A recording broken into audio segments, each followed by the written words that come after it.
So, Hloni Mtimkulu joins us now. Sports Minister Thokozile Xhasa unpacked how the regulations will affect Africans. She reiterates that it is a gross violation of human rights, and we'll have a conversation with Hloni in just a moment. But listen to what the minister had to say. Sporting fraternity, international human rights platforms and human rights advocates, it is important to take a moment to reflect on what these regulations truly mean for the little girl growing up in an African village with dreams of becoming a top sports woman. These regulations have the potential to deprive the world from seeing and experiencing the natural superiority of future athletes to come from our African soils. Ms. Semenya put it so well when he said, as I quote, "It's not about me anymore. It's about African girls who come from the rural areas who do not believe that they can do this," unquote. It is for this reason that we honor and declare the greatness of Caster Semenya. I must thank the sporting community who have raised their hands in support, which includes our federations, as they are also present here today. And as government, we urge you, members of the media, to be the voice of the people, to partner with us in this campaign of declaring that #naturally superior. The campaign will target various sectors of local and global community, and through proper channels will engage human rights organizations and eminent persons locally and internationally in an effort to ensure that the whole world condemn these regulations as a gross violation of human rights. All right, let's hear now. The Sports Ministry wants you to rally behind our star athlete, Caster Semenya. It's launched a new hashtag, Naturally Superior campaign. Semenya's challenging an International Association of Athletic Federations ruling regarding testosterone levels in female athletes. If the rule is passed, it may create a serious speed bump for her record-breaking times. As you've just seen, eNCA's Hloni Mtimkulu has been tracking that story for quite some time. So, Hloni, give us the bottom line here. What are these regulations, and why does Caster Semenya and now the government of South Africa and other players find them to be problematic? Okay, so the IAAF has found in their research that increased levels of testosterone, endogenous testosterone, give female athletes an advantage over their counterparts, and they've said that because of this, they're trying to level the playing field, as it were. So they are forcing female athletes to undergo hormone therapy to reduce their levels to below 5 nanomoles per liter. This has to happen over a 6-month period, and then if they are to compete, to keep it at that level to stay in competition. So that's what's happening.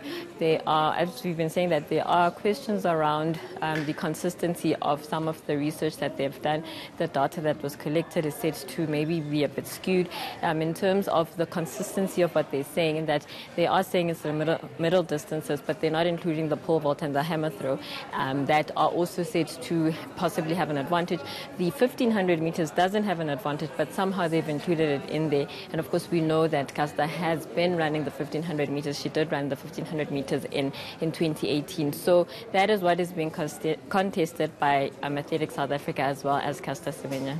So what is your sense then in terms of when the case is heard next week at the Court of Arbitration for Sport? What does it hinge on? What does Caster Semenya have to prove to basically have her way in as far as this case is concerned? Yeah, I think it will boil down to that issue around the testosterone levels, and if that is a conclusive reason for the IAAF to say that increased testosterone levels and only increased testosterone levels give an advantage to others, if it's not any other issue, that they'll have to prove. There are questions around that, so it'll be interesting if they are able to prove that conclusively.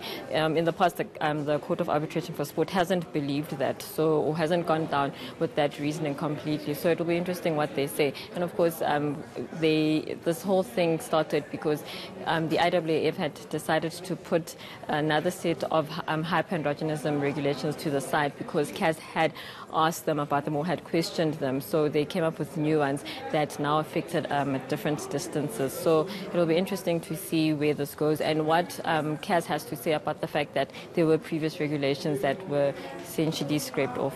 All right, so let's talk about the support that she's getting. I mean, she did speak some time ago, basically saying that this is a matter of principle. This is Caster Semenya now, that basically she's achieved a lot in the sporting, that particular sporting code. This is about the future athletes who could find themselves on the receiving end of these regulations. What kind of support is she getting? I understand it includes people who are from other federations and ordinary people.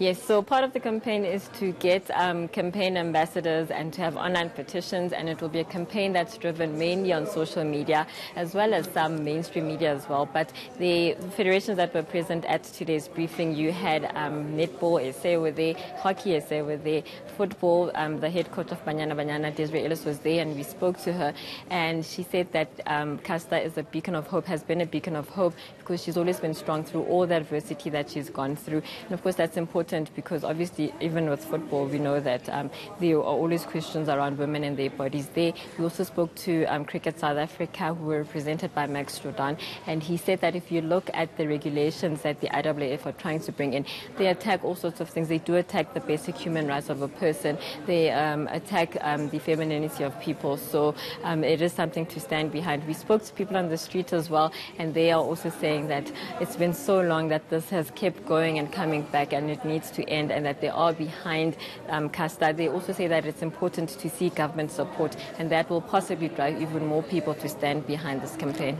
So just finally then, Hloni, I'm thinking as a broadcaster here, this is actually in the public interest, and I imagine many South Africans would agree, and they would want to see how it all unfolds before the Court of Arbitration for Sport, but it doesn't necessarily work like that. What can you tell us about the workings of this particular court? Is it in Switzerland, is it? Yeah, it is in Switzerland, as many things are in sport in Switzerland. So that's where it will be. It's set to be heard over the next 5 days next week. We expect that it will be a very serious hearing because obviously with all the delays that have happened or that were forced by this whole situation, it's definitely a serious matter.